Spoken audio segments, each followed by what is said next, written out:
เยอะไหมนั่น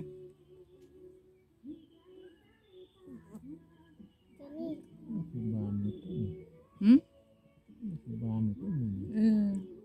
ดอกมันใหญ่คือบาน ตรงนี้มีแต่ดอกใหญ่ๆตอนนี้ได้เก็บ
เห็ดดู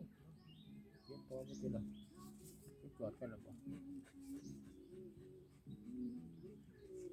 เริ่มสีดอกงานนี้บอกเพิ่ม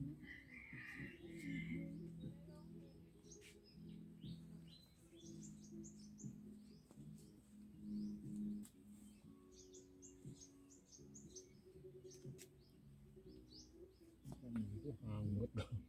มันออกตุ่มกันแห้งปวด